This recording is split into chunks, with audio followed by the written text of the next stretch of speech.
Hi guys, James at Rampant Lion Reviews again for you today with another beer review. For this one, we are going to cross the Øresund once again, and we're going to go back to Copenhagen in Denmark and revisit a brewery that's featured on the channel a couple of times before.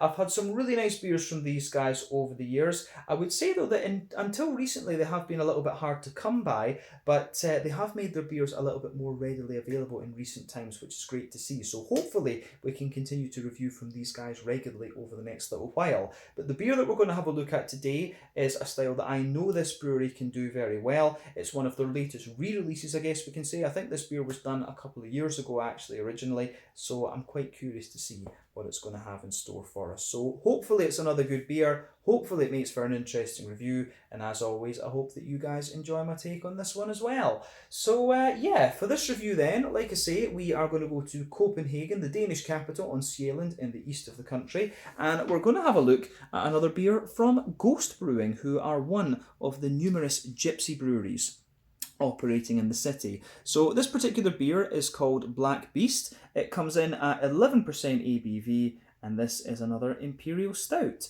So yeah, this beer was bought at Beer Hive Amar in the south of the city, and it was the recommendation of Jessica, who owns the shop. Really lovely lassie, and yeah, she's got a great selection of Danish stuff over there as well as things from across the world. So I highly recommend that you check out her shop. Actually, she is basically supplying me with all of these Danish beers that I review for you on the channel these days, which is great actually. So I'll put the link to her Facebook page and Instagram in the video description below, and definitely go and check out her shop if you get the chance. But yeah, this is the one that she said that she liked. She had two different stouts from Ghost Brewing this time, so I decided to buy this one upon her recommendation. But yeah, an 11% Imperial Stout, and as I say, we know this is a style that Ghost Brewing can do very well. They're doing some very nice IPAs recently as well, so I think the next review that I do from Ghost Brewing will have to be something on the lighter end of the spectrum actually. But let's crack on with this one then and see how we go. So, as always with my reviews, I'll tell you a little bit about the brewery before we taste the beer. If you want to get straight to the tasting, just fast forward. All the usual links are in the video description below. That's the brewery website, the link to my other reviews that I've done from Ghost Brewing before, and we will no doubt add more to that list at some point in the near future. But there's all the usual social media down there. If you want to see more reviews, do please consider subscribing to the channel. The whole channel, of course, has a geography-based tagging system, so you can go into the homepage and search for beer based on country, city, state, county, province, prefecture, whatever it is you happen to be interested in. Do check out the playlists of beers from different countries. There is one there for all the Danish beers I've reviewed for you, and that's being added to very regularly because I live in the south of Sweden and I go over to Copenhagen quite regularly. And as always, please do get in touch and let me know some of the other beers and breweries that you guys would like to see me review. It's always great to hear from you guys that are watching the videos, and the support that you show the channel is hugely appreciated. So anyway, on to my brewery notes then, to tell you a little bit about Ghost Brewing once again then. So Ghost Brewing, as I've mentioned to you already, is a contract or a gypsy brewery based in the Copenhagen area on Sjælland in Denmark, and the brewery was founded by Morten Christophersen and Bo Høyer, who were both involved in the Bruggens Ølbar, which opened and shut quite quickly, but they were also involved in the Danish Beer House, which is an import company. But if we go back a little bit before that, Morten and Bo became interested in craft beer in about 2004 when they started to import American and Canadian craft beers through Beer House for the first time. And they were one of the first organisations in Copenhagen to do this actually. But since these guys are a contract brewery, they brew most of their beers at other breweries around the Copenhagen area. Their first beer was produced in 2013, and this was the Black Vanilla Sky Imperial Stout. And since then, they've really just been working to kind of try and brew regularly. And until recently, that has been a little bit difficult for them. But as of March 2022, when I'm filming this review for you, these guys have produced around 70 different kinds of beer, and they've been producing their beers recently at Amager Bryghus in Kastrup in the south of the city. And since they've been brewing there, their beers have been released a little bit more regularly than they had been previously. I think it's over the last kind of year or so that they've been regularly getting their cans out there, which is great to see. I guess they're using some of the spare capacity that Amager Bryghus have in that new brewery that they've got. But yeah, a very capable brewery in my experience. I think this is my fourth, maybe fifth review from these guys on the channel, but I've always been quite impressed with what they've been doing. So this is definitely one of the Danish breweries that you should check out if you get the chance. And it's nice to see them being able to release their beers more regular than they were previously. But yeah, as I say, that is all I can really tell you about Ghost Brewing for the moment. If you want to learn more about these guys, you can check out the brewery website. You can follow them on Facebook and Instagram to keep up to date with all the latest goings on. And you can check out the Rate Beer, Untappd and Beer Advocate pages to learn a little bit more about all the different beers that these guys have done. So yeah, let's crack on then and have a little look at the beer itself. So I'll just let you have a wee look at the artwork on this one before we open up. As you can see, there is the Black Beast himself, looking rather menacing, of course. But yeah, you can see at the top of the can there is the Ghost Brewing symbol. And yeah, it's a nice black top can there, which is what you get on the Amar beers these days, of course. And this one is batch number 67. But yeah, brewed for Ghost Brewing by Amar Bryghus, Kastrup in Denmark. But yeah, lovely artwork on this, I have to say. But yeah, I'll need to review an IPA from Ghost Brewing next time, Zombie Liquid. And there is one with mango in the name that's come out quite recently. When I was actually in the shop buying this beer, Jessica had the New England IPA from Ghost Brewing on tap actually, and it was very, very nice, I have to say. But yeah, this one is a 440ml can. I think I paid 70 Danish kroner for this, so that means that it's going to be about 90 Swedish, so €9 roughly, about £8 sterling, somewhere in the region of like $10-11 for the can. But yeah, at 11% for an Imperial Stout, especially when you've got 440ml, just under 1 American pint, I think that is a pretty decent value, especially when you consider the strength of the currency in Denmark and the labour costs and all this kind of thing. But yeah, an 11% Imperial Stout, and as I said, I think that this one was actually brewed a number of years ago, because when I had a little look at the Untappd list, it was quite far down actually. But this one has oats and wheat in the malt base, so I think we're going to be in for a nice big kind of thick Imperial Stout. So yeah, let's crack this guy open and see how we get on. The Black Beast 11% Imperial Stout from Ghost Brewing, one of the numerous gypsy, ghost, whatever you want to call them, breweries operating in the Copenhagen area. So yeah, quite apt actually that they call themselves Ghost Brewing in that sense then, since they're a kind of contract gypsy ghost brewery. Yeah. But yeah, I always love the Imperial Stouts that these guys have. But I do think next time we need to review something from the lighter end of the spectrum. Very first beer that I tried from these guys was, of course, an Imperial Stout as well. But yeah, anyway, we've got most of the beer out and into the glass now, so we can take a proper look at it. So before the head disappears, I think it's safe to say that this one has poured with a 2/3 finger of a frothy, I would say medium tan head. It looks very nice. There's 1 or 2 big bubbles sticking toward the side of the glass, a few little ones going up toward the bottom of the head there, and there are 1 or 2 little bits of sediment just kind of floating around in this one. It does say it's best before the 1st of the 12th, 2026. So yeah, I'm not sure exactly when this one was canned actually, because I would have thought they would put 5 years on this thing. So maybe this is one that's been sat in Jessica's shop for a wee while actually. So yeah, it looks pretty nice. But yeah, there's a nice, lovely kind of dark ebony rosewood colour to this one. This is what you would expect from an Imperial Stout, of course. Remember, the colour of your beer depends on 1, the type of malts that you use, 2, the length of your wort boil is also going to play a role, because the longer you boil the wort, the more the sugar is caramelised, and thus you get a darker colour of beer. When it comes to big Imperial Stouts like this, quite often they have got very long wort boils, like 6 hours or something like this. But you know, when they're using a lot of black malt and chocolate malt, carafa, all of these kind of things, that's a big part of the reason that you get such a nice kind of dark colour out of them. But any barrel aging that you do or any adjuncts that you put in can affect the colour of the beer, but that's quite difficult to do when it comes to Imperial Stouts like this. The kind of blackness of the malt really, takes away any potential for that to be done, of course. But in terms of what you would expect from an Imperial Stout, this beer pretty much looks the part. I don't think we'd expect anything else from a beer within this style category. If we shine the light through it, it does have a little bit of that kind of Coca-Cola, Pepsi coloured edge to it. But yeah, this one is pretty much black as night. You're not going to get much darker than this, of course. But yeah, I think that's all we can really say about the appearance of this beer, to be honest with you. So let's kind of move on and have a little look at the aroma and see what we can get. So yeah, very curious about this, and curious to see exactly what type of stout this one's going to be, of course, as well. Right, straight away, I'm going to say this is one of these really old school Imperial stouts, actually. I'm curious as to whether this one has some coffee beans in it. No, apparently not. Okay.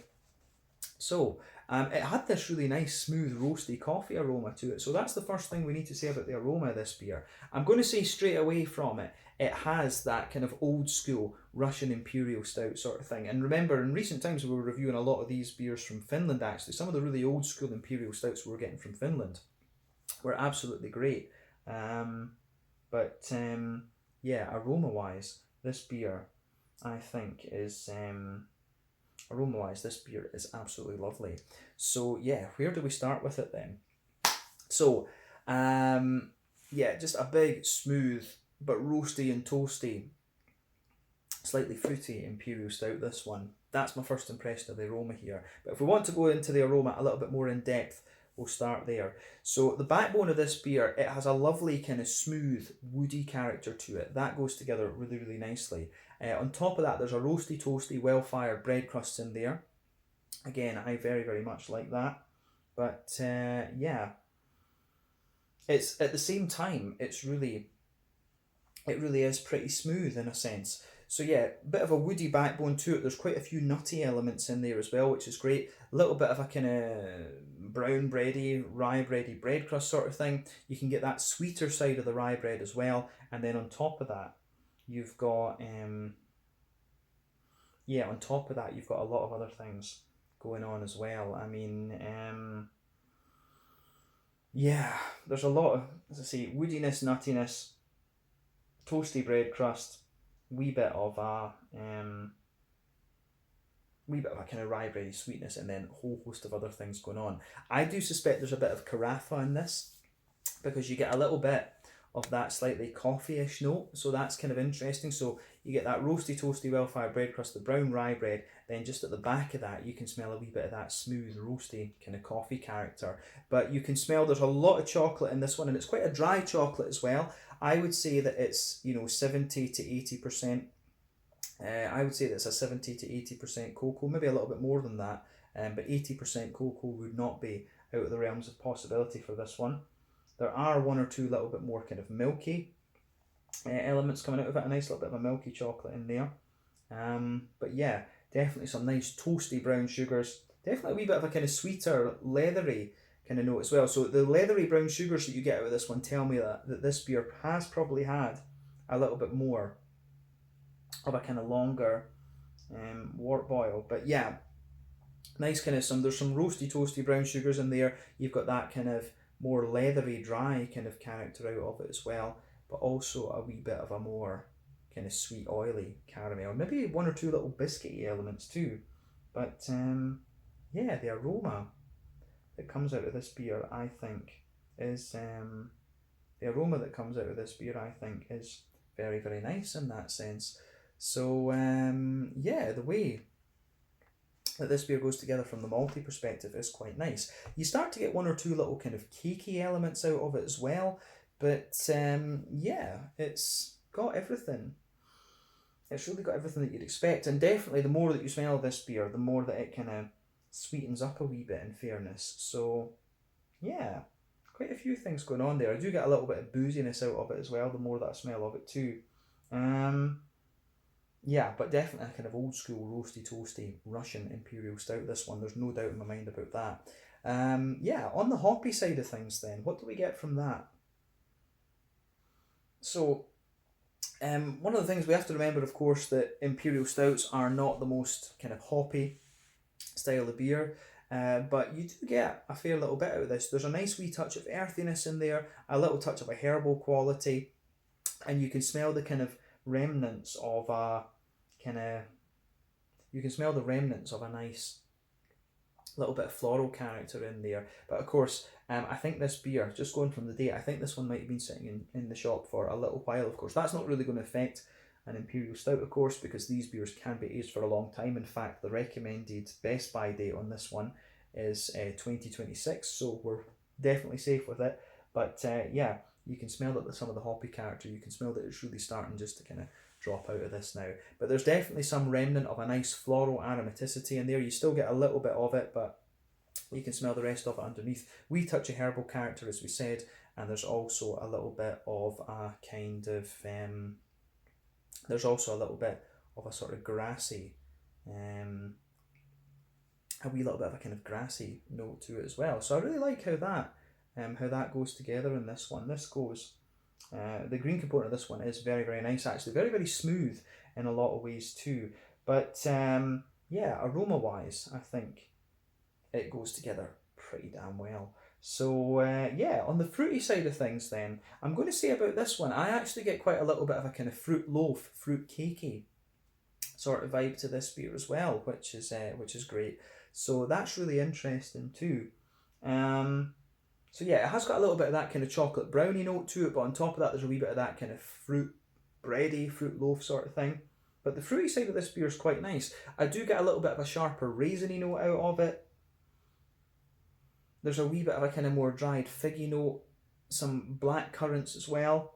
If we sugar the beer up, you start to get a little bit more of that kind of oily blackberry type vibe to the beer as well. But yeah, I really like how this one goes about its business in that sense. This is a very, very old school Imperial Stout, and as I say, I suspect this is one of their kind of older recipes, and it would make sense actually. You know, there's so many kind of pastry stouts out there these days. Not a massive fan of pastry stouts, I hasten to add. Some of them can be very, very nice, but I'm a little bit more a fan of the old school RIS beers like this, or the kind of big Imperial milk stouts. I really do enjoy those. But yeah, this does smell a little bit like a more old school Russian Imperial Stout, but lovely depth to the aroma of this one. So before you try this beer, take a wee bit of time and just enjoy the aroma before you get stuck in. But I think it is about time that we try this one. I've been looking forward to this since I bought it. But yeah, this is the Black Beast, an Imperial Stout coming in at 11% ABV from Ghost Brewing, one of the numerous gypsy breweries operating in the Copenhagen area on Sjælland in Denmark. Let's get stuck into this one. Slàinte, skål, cheers.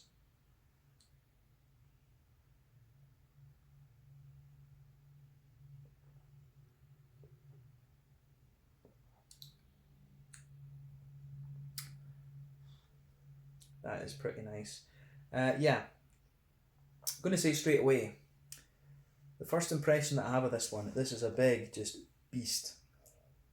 Big, bitter, roasty, toasty Russian Imperial Stout. Yeah, it's a wee bit of a nostalgia kick, this one. As I say, you know, pastry stouts and New England IPAs are all the rage these days. But people forget what the Imperial Stouts used to be, I think. People are used to this kind of big, sweet and juicy side of craft beer. But trying something like this is absolutely awesome for me. I love these kind of beers that give you a bit of a nostalgia kick. You know, this one reminds me of things like the Amar Herr Fredriksen. For me, that's one of the iconic Danish craft beers. I mean, Mikkeller, of course, had things like Black Hole and stuff like this as well. But yeah, there's also, you know, Caribbean Rum Stout and stuff like that from Horn Beer.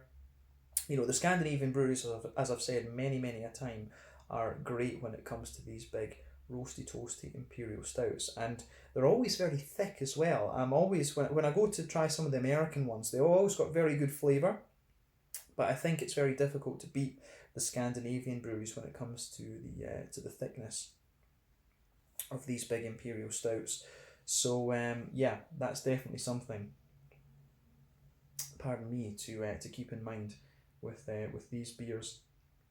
But yeah, this one I think goes together very well. It gets a big thumbs up from me in that sense. But yeah, very old school, big bitter roasty toasty Russian Imperial Stout. This one really reminds me of like Herr Fredriksen and stuff like that. And Black, actually, this one's quite similar. Not quite as boozy, but it reminds me of Black from Mikkeller as well, which was just an absolute monster of a beer.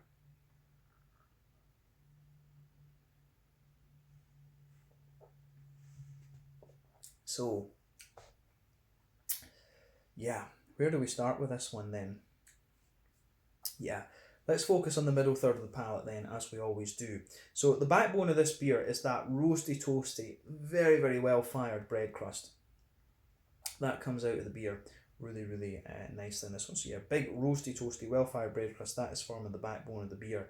On top of that, you get a nice little bit of a kind of brown bready sort of thing, which is great. But yeah, the roasty, toasty nature of this beer really lingers into the aftertaste as far as the palate goes, should we say?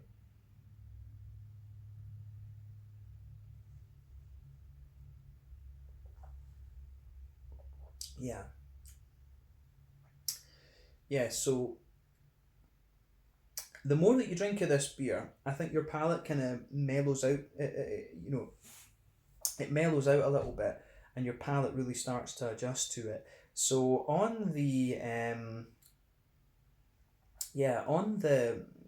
you start to get a little bit more sweetness out of this. So you've got that roasty toasty base to it. At the front of that kind of middle third of your palate, you start to get one or two little woody elements underneath. It does develop a little bit of a woodiness there, and the woody character is very smooth, but there's a wee bit of a sweet kind of nuttiness as well, which is great. But yeah, that roasty toasty bitterness is very dominant in this beer, but it works. On top of the roasty toasty character, you start to get a little bit of a slightly sweet German rye bread sort of thing to it. But yeah, that goes together very well too, actually.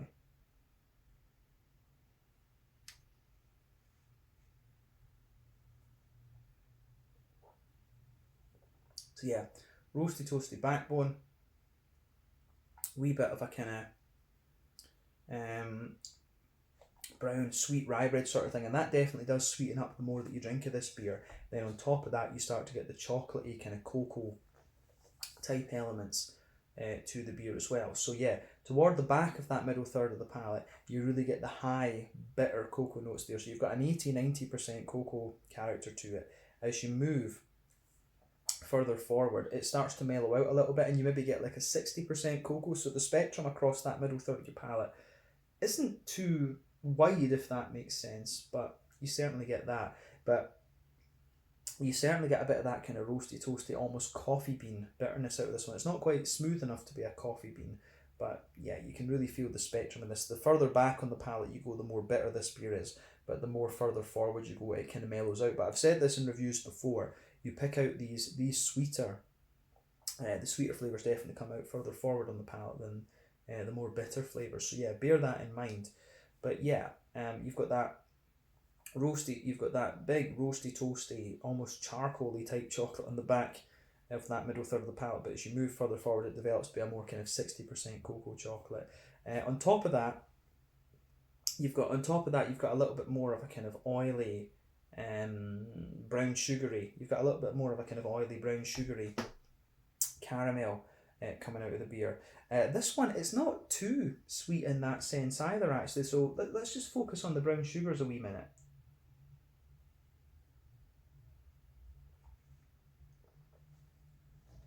So yeah, on top of the kind of chocolate layer, you've almost just got this little circle in the middle of your palate there, and underneath that it has a wee bit of a sweeter, you get a little bit of a kind of sweet treacly molasses sort of thing out of it. It's not overly leathery, actually, which is interesting. So that could be for two reasons. Maybe this beer doesn't have, caramel or something like that in it.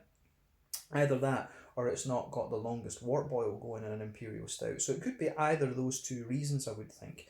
But when you move toward the dead centre of your palate, you do actually get a smaller circle with a little bit of a sweeter caramel in there, which I think is pretty nice. So we have to bear that in mind with this one.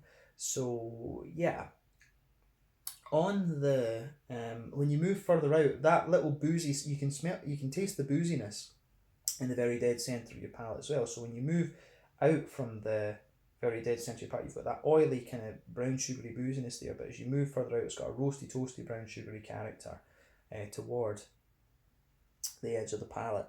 But yeah, the way that goes together, I think, is very, very nice.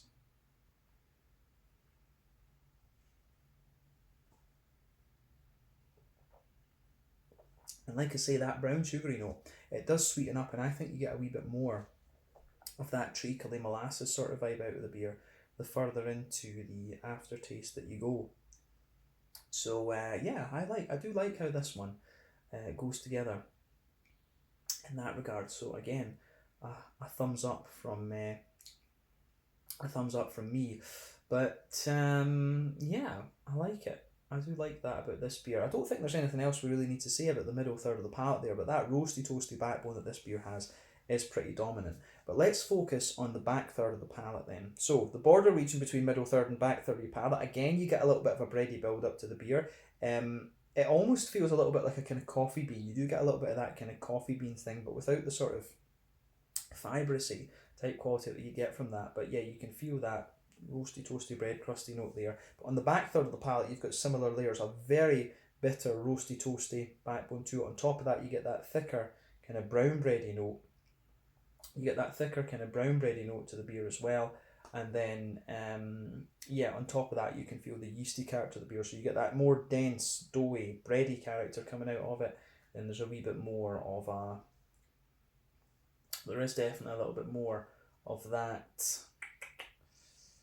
You get like you get that kind of toasty, well-fired bread crusty element to it as well. So yeah, the way that goes about its business in the beer is quite interesting. The back third of the palate isn't too complex in my experience, or in my opinion, but yeah, it does feel quite a bit thicker, this beer as well. The interesting thing I'm noticing about this too is that the wheat and the oats aren't really doing all that much to kind of thicken this beer out. It really does maintain that big roasty toasty bitter side of things. So that's got to be like special B or carafe or something like that that's going on in this one. But I don't find this beer, when it's got oat and wheats in it, I think the oats and the wheat are definitely taking a bit of a back seat to the barley malt in this one. So that's something we also have to bear in mind with this beer. But anyway, on the back third of the palate, you can feel the flavour is a little bit taller. And as you move further forward into the middle third of the palate, it just squashes down. The flavour just squashes down and goes a little bit more kind of closer together. But yeah, I like how the beer goes about its business in that particular regard.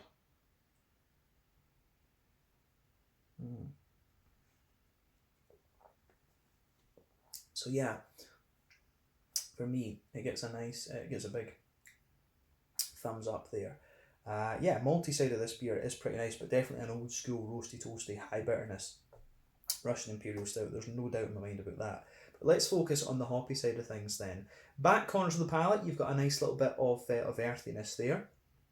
As you move further forward, there's a little bit of a herbal character, and as you push towards the kind of front corners of the palate, you've got a little bit more of that kind of floral aromatic-y sort of thing, and it's actually got a little bit of a spicy character to it as well. So I wouldn't be surprised if it's a bit of Columbus that's in this. There's something just telling me about this beer from experience that it's Columbus that's in this one for the bittering hop, but the hoppy side of the beer is contributing a good bit to the bitterness as well.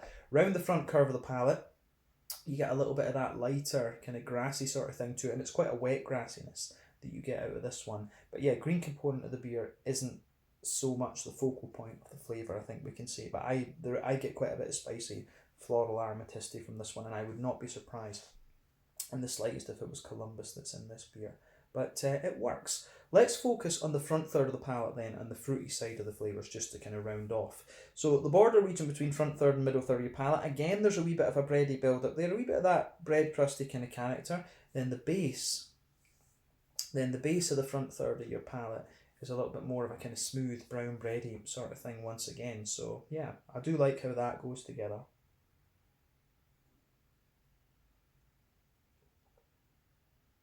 And it is definitely sweeter on that front third of the palate, as I've said. But yeah, I think the bready base that you get in the front third of the palate is a little bit more like a kind of sweet German rye bready character, which I quite like. But then on top of that, you get that nice oily bubble where those juicy fruity esters roll their way out of the beer. But behind that, you do get a bit of a dry chocolate brownie, Kladka kind of fruit loaf sort of thing. So yeah, just behind the front third of the palate, it is actually quite bitter, but then the front third of the palate offers you a good little bit of sweetness. So at the back of that front third of the palate, you've certainly got more of a kind of oily, you certainly have a wee bit more of a kind of oily kind of raisiny note on top. Underneath that, you've got more of a kind of juicy kind of figgy character for sure.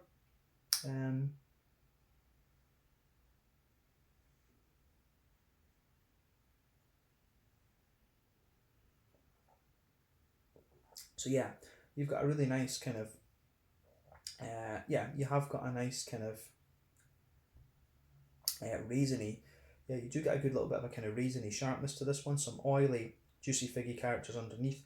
As you move further forward, it kind of ripens out a wee bit and you start to get some kind of black curranty notes. Then in the front half of that front third of the palate, you get that more oily blackberry type note to it.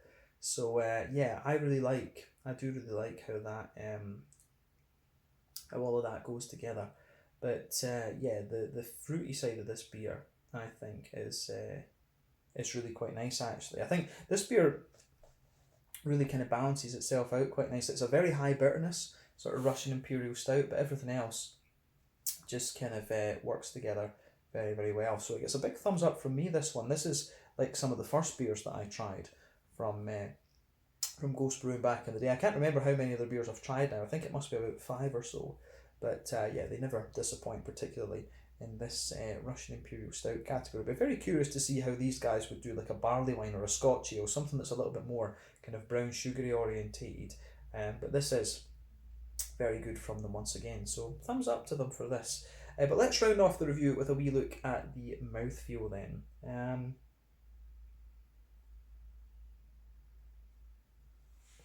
So yeah, mouthfeel wise, this beer, I would say it's yeah, mouthfeel wise, I think this is definitely fair to say that it's at the bottom end of full bodied. The carbonation is very smooth. It does to a degree have quite a silky mouthfeel to it, and I think that really suits it. But if you've had Scandinavian Imperial Stouts before, this one is, the mouthfeel you get off of this is quite typical of these beers. In terms of IBUs, this has got to be very high. This has got to be like, you know, a 80, 90 IBU beer, maybe even 100. But I'm getting a lot of bitterness from the malt base in this one and from the hoppy side of it. The malt base, as we say, roasty, toasty underneath, smooth in the middle, and a bit of sweetness on top. But the fruity side of the beer is nice and juicy and oily. But this is most definitely an old school kind of Russian Imperial Stout, old school kind of Scandinavian Imperial Stout. I really like this one, so it gets a big thumbs up from me. People who like coffee stouts as well will probably enjoy this one because it does give you a little bit of that kind of coffee impression. But yeah, I think that's everything we really need to say about this one. So yeah, this was the Black Beast, an 11%, I guess, Russian Imperial Stout, we can say, from Ghost Brewing, one of the numerous gypsy breweries operating in Copenhagen on Sjælland in Denmark. So yeah, let's leave it at that for this one. Once again, thank you for watching my beer reviews. Until the next time, please like, subscribe, share, all the usual YouTube stuff. Let me know your own thoughts on this beer in the comment section below. Let me know what your favourite beers are from Ghost Brewing as well. And we will definitely return to these guys again at some point in the near future. But until the next time, Slange Scout, check out my social media, check out their social media, and I'll catch you guys in another review. Slange Scout, cheers. Do check out Ghost Brewing from Copenhagen in Denmark.